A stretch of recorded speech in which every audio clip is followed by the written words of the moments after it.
Halo, jumpa lagi bersama saya, Betaria Taruli Situmorang. Saya peserta Latsar CPNS Kabupaten Tapanuli Tengah tahun 2021. Pada video kali ini, saya akan mencoba memaparkan mind mapping tentang komitmen mutu untuk memenuhi tugas yang diberikan oleh Ibu Yang Nur Mahlia, SST MKes. Baiklah, langsung saja, komitmen mutu. Modul komitmen mutu dibagi menjadi dua. Yang pertama, efektivitas, efisiensi, inovasi, dan mutu penyelenggaraan pemerintah. Yang kedua, aktualisasi, inovasi, dan komitmen mutu.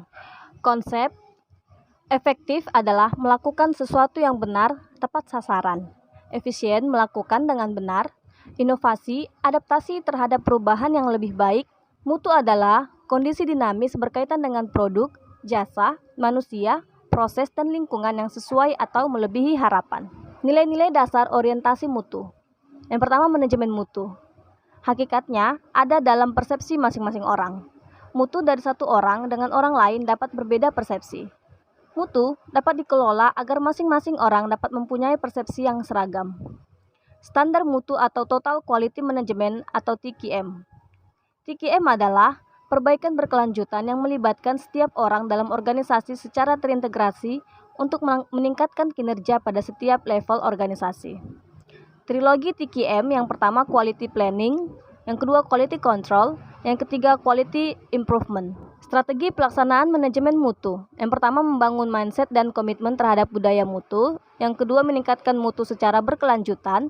Yang ketiga, beradaptasi dengan perubahan. Yang keempat, memfokuskan pada kepuasan pelanggan. Yang kelima, membangun kerjasama antar pegawai. Yang keenam, menampilkan kinerja tanpa cacat dan tanpa pemborosan. Metode perbaikan mutu terbagi atas PDCA, Plan, Do, Check, Act. 5W tambah 1H, Fishbone Diagram, dan Problem Trees. 5 dimensi kualitas pelayanan stakeholder. Yang pertama, tangibles. Yang kedua, reliability. Yang ketiga, responsiveness. Yang keempat, assurance. Dan yang kelima, empathy. Perilaku orientasi mutu. Cepat, tepat, ramah, melayani dengan hati, melindungi dan mengayomi, komitmen pada kepuasan customer, pendekatan ilmiah dan inovatif, perbaikan berkelanjutan. Pendekatan inovatif dalam penyelenggaraan pemerintah terbagi atas 3. Fokus inovasi.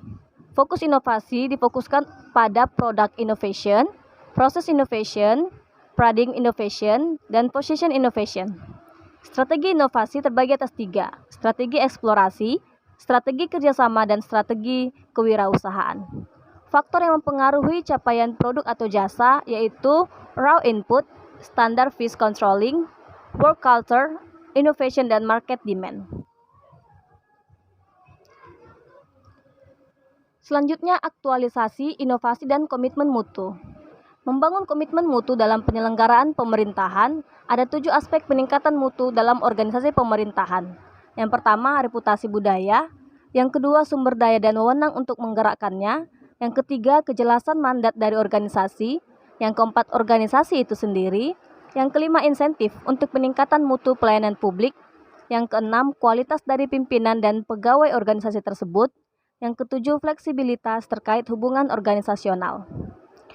Ada karakteristik organisasi yang memiliki budaya mutu, yaitu yang pertama, komunikasi yang terbuka. Yang kedua, kemitraan internal yang saling mendukung. Yang ketiga, pendekatan kerjasama tim dalam mengatasi masalah. Yang keempat, obsesi terhadap perbaikan terus-menerus. Yang kelima, pelibatan dan pemberdayaan karyawan secara luas. Yang keenam, menginginkan masukan dan umpan balik dari pelanggan. Berpikir kreatif. ASN dapat melakukan kreativitas dalam hal pelayanan.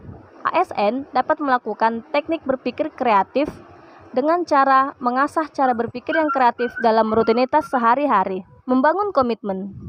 Framework komitmen mutu yaitu mindset melayani, budaya kerja, pelayanan prima, dan tercapainya kepuasan pelanggan.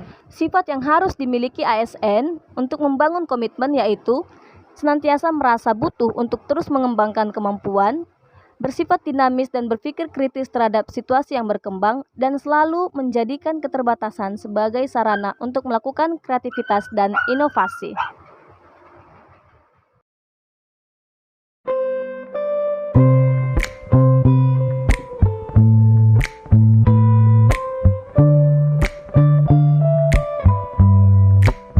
Can I call you be my friend? Can you be my lover up until the very end? Let me show you love. I don't pretend. Stick by my side.